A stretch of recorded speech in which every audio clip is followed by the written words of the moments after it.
As usual, let's start with an example of someone answering a question similar to what we're talking about today. In this case, Apu Nasapinapetalan's answer to what was the cause of the US Civil War. Actually, there were numerous causes. Aside from the obvious schism between abolitionists and anti-abolitionists, economic factors, both domestic and international, played a significant... Yeah. Just say slavery. Like the examiner, it's often easier to go for the shorter answer. That's why we have a lot more attention focused on datasets like natural questions and squad. It's easier to score anyway. There are many ways to answer what was the cause of the American Civil War. Everything that Apu said was correct, and there are many ways to phrase what he said. Detecting all of the things that are semantically equivalent to that is in itself a natural language processing complete problem. To understand how, despite all that difficulty, we're trying to build systems that can answer long questions. We'll go through two data sets that can help computers answer hard questions, and we'll see what makes them both hard to answer and hard to evaluate. Let's first begin with complex answer retrieval, often called CAR for short. This is a dataset from Trek and Laura Dietz at the University of New Hampshire. If you haven't seen our previous videos about the role that NIST plays in information retrieval and question answering, check that out down below. Like many of the other question answering datasets that we've talked about, the source information comes from Wikipedia. They start with questions like, how do you make candy, or is chocolate healthy, and run a search over all of Wikipedia. Like with traditional relevance judgments, NIST annotators mark whether a passage must be included in the answer set, can be included, or is just off topic. Now, getting annotators to agree on this isn't trivial. Even for the binary decision, the kappa agreement is between 0.5 and 0.7. But if you take that as ground truth, you can then run a standard information retrieval evaluation. Is it the case that long-form QA isn't actually that hard? No, it's still that hard. This can only work if Wikipedia has the perfect answer for every question already written down. And although Wikipedia is pretty darn big, it's not that big. Another dataset that tries to address the long answer problem is the ELI5 dataset. Explain Like I'm 5 dataset. This is built from a subreddit where people pose questions and other users on Reddit try to answer them using simple language suitable for a 5-year-old. What I like about this subreddit is that there are clear rules about what questions are allowed, how they can be answered, and then people vote on which of the answers is best. Despite these beautiful rules and style guidelines, the questions aren't as beautiful as the best examples of the Manchester paradigm, which are carefully edited and polished to perfection. However, they're much better than the grab bag of the worst of the Cranfield paradigm. You can't ask questions that are really simple and can be answered in a factoid, say.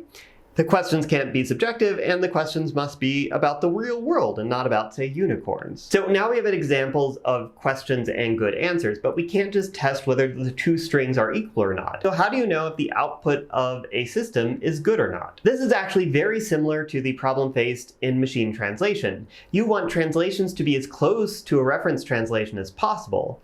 So, machine translation researchers developed a metric called BLEU, or Bilingual Evaluation Understudy, that counts up how many words overlap between a reference translation and system outputs. BLEU is called an understudy because it's meant to mirror the adequacy and fluency judgments of human annotators. But we're not talking about machine translation today, but you can use a very similar idea for comparing two pieces of English text. So bleu in French means the color blue. The other metric we'll be talking about is Rouge, which means red in French, and stands for Recall-Oriented Understudy for Gisting Evaluation. Unlike bleu, which tries to get the translation exactly right, in other words, getting precision and recall high, Rouge focuses on recall. Let's see how it works. Like bleu, Rouge looks for a certain number of n-grams. Let's start with bigrams for simplicity. Let's say that you want to compare these two sentences. First, you gather up all of the bigrams. One of the 4 possible bigrams matches.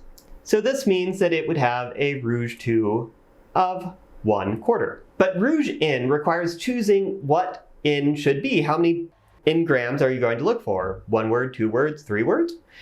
A more popular variant is called the longest common subsequence, or LCS variant of Rouge. Finding the longest common subsequence is a popular example problem when you're first learning dynamic programming. While writing a program to compute the LCS can be a little tricky, for short sentences you can fairly easily eyeball what the answer should be. What is the longest sequence of words that is in both of your sentences? For these two sentences, that would be, parents annoy the children. Given that LCS, we can then compute the precision and recall, and we get the Rouge L measure. One nice thing about this is that it's upper bounded by the unigram overlap between the two strings. In this case, we get 4/5 and 5/5. Given the length of the two strings, we then plug that into the final formula. We spent a lot of time talking about Rouge L. Does that mean that this is the right way to compute whether a long answer is a good one or not? Compare the generated answer to the reference ELI5 answer. A recent paper by my former student Mohit shows that, maybe not. ELI5, like a lot of other Cranfield QA datasets, has a lot of overlap between the training set and the test set. This is less of a problem in the Manchester paradigm, as the authors explicitly avoid repetition. Thus, the system doesn't always learn to generalize, it can memorize instead. I'm not going to talk about the new system that they proposed. It's a good one. Check out the paper in the description. It uses human evaluations to show that it is actually good. But like you might do for the car task, it has a retrieval component. But it doesn't really matter what you retrieve. Getting random retrievals can add in some specific words that can up your Rouge L score. And it also seems that you can game the system with really stupid baselines that shouldn't get a good score and end up doing quite well. For example, just copying the answer over and over again or copy-pasting a random training answer sometimes beats the gold answer. So this makes it really hard to prove that your snazzy new algorithm is actually good at long-form question answering. So what's the answer? I think that question answering always will depend on human evaluations. But while automatic factoid question answering evaluations are often good enough, I don't think, as I record this in early 2022, we can confidently say that we have a good enough automatic evaluation for long question answering settings. So that means that you really do need a human evaluation. There's nothing wrong with that.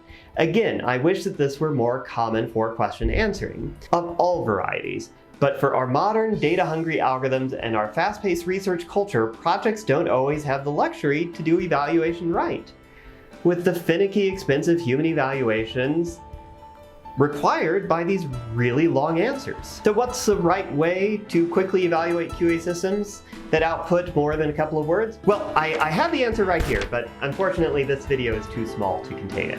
This is just a single lecture from a course. YouTube likes to show you these videos out of order, but if you go to the course webpage linked below, you can see the lectures in the right order, and you can get resources like homeworks or suggested reading. You can also visit quanta.org if you want to learn about our systems for creating computers that can answer questions, where Quanta stands for question answering is not a trivial activity.